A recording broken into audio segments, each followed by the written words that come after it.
उत्तर प्रदेश की पुलिस पर और खासकर बीजेपी की सरकार भरोसा नहीं कर सकता।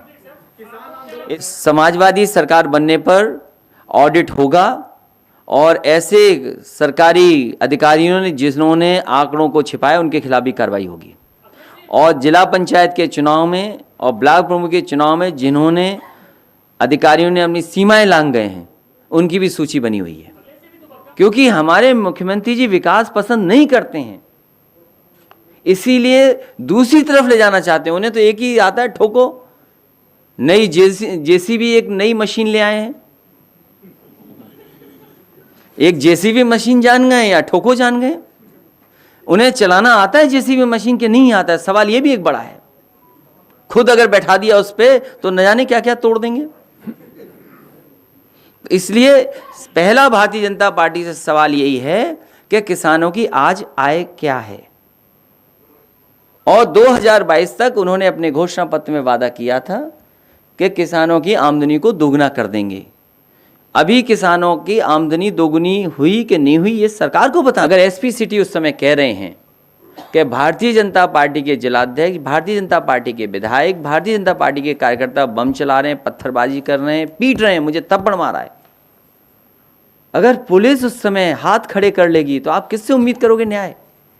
क्या ये वरिष्ठ अधिकारियों को शोभा दे रहा है कि उनका ही सहपाठी, उनका ही सहयोगी इस तरीके से अपमानित हो रहा हो? और सवाल भारतीय जनता पार्टी से आज पहली बार है। भारतीय जनता पार्टी ने अपना संकल्प पत्र बनाया और अगर संकल्प पत्र देखेंगे उस संकल्प में ये योगी जी नहीं थे। जो उनका संकल्प पत्र बना है उसकी अगर तस्वीरें देखेंगे तो उसमें योगी जी नहीं थे तस्वीर में, भारतीय जनता पार्टी के भी सदस्य नहीं है। उनसे पहला सवाल यह है कि भारतीय जनता पार्टी ने अपना संकल्प पत्र जारी किया, भारतीय जनता पार्टी ये बताए कि आज किसान की आय क्या है।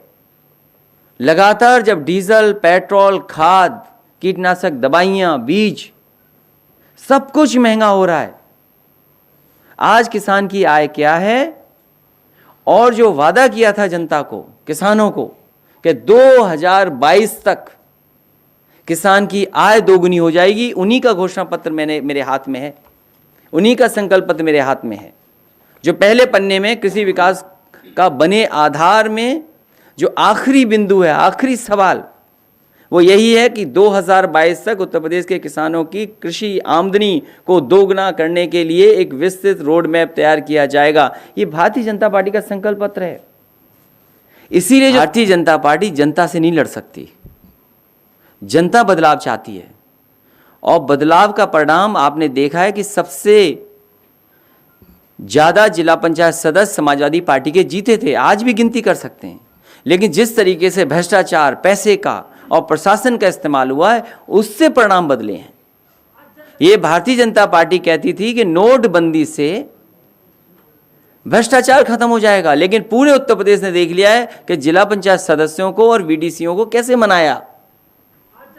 हर चुनाव में जो देखने को मौका मिला, जिला पंचायत सदस्यों का चुनाव रहा हो,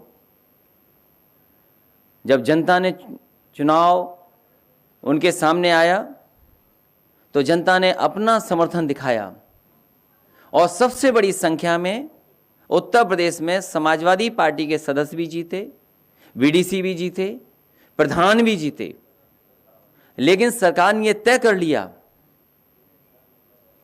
कि उन्हें लोकतंत्र में बहुमत जिसको मिला है उसकी कोई परवाह नहीं है, जो जनादेश है उसकी कोई परवाह नहीं है।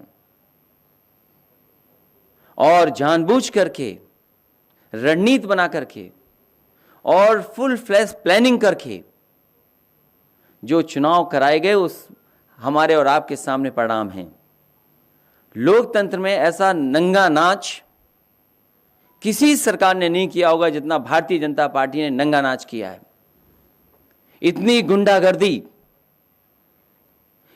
गुंडागर्दी जिसकी कोई कल्पना नहीं कर सकता था। अगर कोई पर्चा खरीदने गया है, पर्चा लेकर के पहुंचा है, तो उसका इंतजाम पूरा का पूरा किया प्रशासन ने कि कैसे छीना जाएगा। जिस प्रदेश की पुलिस और जिस प्रदेश के प्रशासनिक अधिकारी इस बात पे लगे हों कि पर्चा कैसे छीना जाएगा, और उसी समय हम लोगों ने वो चीजें देखी जो कभी कल्पना नहीं कर सकते हम। हमारी बहनों के साथ क्या व्यवहार हुआ, उनके कपड़े छीन लिए गए, उनके साथ जो व्यवहार हुआ, अपमान हुआ, कोई कल्पना नहीं कर सकता था। जो सपना दिखा रहे थे कि समाज को हम एक अच्छे रास्ते पर लेकर के जाएंगे, उनने उत्तर प्रदेश की बहनों के साथ कैसा व्यवहार किया, और केवल इसलिए कि ब्लॉक प्रमुख उनका बन जाए। पैसा चला वो अलग है, झूठे मुकदमे दर्ज हुए वो अलग है, गंभीर धाराओं में लोगों को घर पर नहीं रहने दिया वो अलग बात है। और सोचिए खुशी कैसे मनाई जा रही थी, लोकतंत्र की धज्जियां उड़ा करके लड्डू खाए जा रहे हैं, खुशी मनाई जा रही है। ये योगी नहीं हो सकते। मैंने कई मौकों पर कहा, फिर कहता हूं, मैं बात दोहराता हूं, ये योगी नहीं है। अगर कोई योगी होता तो शायद जनता को दुख नहीं देता। और मैं क्या कहूं, आज तो रिकॉर्डिंग है सबके सामने। लखीमपुर में जो बहनों के साथ हुआ उसकी बाकायदे रिकॉर्डिंग है कि कौन कौन उसके कपड़े को छीन रहे थे। दोनों बहनें मुझसे मिली यहां करके,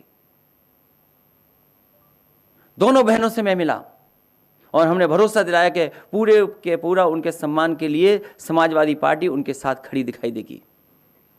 इटावा के एसपी सिटी, उनका कहना, उनका मोबाइल पे बात करना, किस वरिष्ठ अधिकारी से बात कर रहे थे वो वही जानते हैं। लेकिन वो खुद कह रहे हैं कि भारतीय जनता पार्टी के जिलाध्यक्ष, भारतीय जनता पार्टी के विधायक, भारतीय जनता पार्टी के कार्यकर्ता ये बम, ये इस तरह का पथराव और इस तरह की कानून व्यवस्था खराब कर रहे हैं। जहां नहीं जीत सकते थे चुनाव, वहां सोचिए बराबर करके चुनाव जीत लिया, बराबर कर करके चुनाव जीत लिया। और संज्ञान में कौन ले इस बात को? एसपी सिटी अपमानित हो जाए, एसपी सिटी झापड़ खा जाए, पत्रकार खुलेआम पिटे उन्नाव में, प्रदेश के दूसरे हिस्सों में पत्रकार पिटे। इस सरकार को उसकी परवाह, बैठे हैं बड़ी कुर्सी पे बैठे हैं, वो भी लोकतंत्र के धज्जियां उड़ते हुए बधाई दे रहे हैं। इससे ज्यादा शर्मनाक काम और कुछ हो नहीं सकता। यह सब जनता ने देखा है और समय आने पर जनता हिसाब किताब करेगी और जनता इनको सबक सिखाने का भी काम करेगी। जो कुछ और जिलों में हुआ है, तमाम कार्यकर्ता नेता हमें मिले हैं, जानकारी मिली है, पार्टी कार्यालय में सूचना मिली है। जिस तरीके से कोरोना में इन्होंने सही आंकड़े नहीं दिए कि कितने लोगों की जान चली गई, कितने लोगों की कोरोना की वजह से जान चली गई, न कोई मदद पहुंची उन तक और न कोई आंकड़े दिए हैं। संख्या क्या है ये सरकार नहीं बताना चाहती, क्योंकि सरकार मदद नहीं करना चाहती है। एक बार शिक्षक लोगों को जो ड्यूटी पे गए थे, कहा कि केवल 3 लोगों की जान गई है। बाद में संगठन और हम सब लोगों ने जब सवाल खड़े किए तो सरकार को स्वीकार करना पड़ा कि कितनी बड़ी संख्या में जान गई है। जो और प्रदेशों में जो होता हो वो होता हो, लेकिन उत्तर प्रदेश में जितना गुंडागर्दी हुई है, शायद पूरे पॉलिटिकल कैरियर में अभी तक मैंने गुंडा शब्द इस्तेमाल नहीं किया था। जब से पंचायत के चुनाव देखे हैं टीवी पर और लोगों ने बताया और जानकारी की कि भारतीय जनता पार्टी से बड़ी गुंडागर्दी वाली पार्टी कोई हो नहीं सकती। और प्रशासन का साथ लेकर के गुंडागर्दी करना, ये लोकतंत्र में नई परिभाषा तय की है।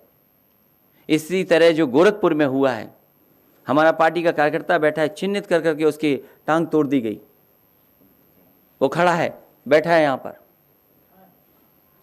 हमारे ये पूर्व पार्टी में है, इनके भाई हैं, इनका चिन्हित करके इनका हाथ तोड़ दिया गया।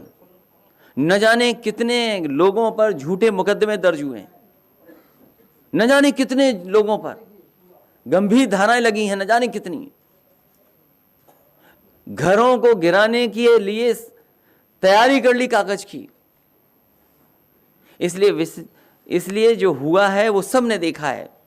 और समय आने पर जनता इनको सबक सिखाने का काम करेगी। एक बार फिर खबरों में बने रहने के लिए फोरम 4 को सब्सक्राइब करें और नोटिफिकेशन पाने के लिए बेल आइकन दबाएं।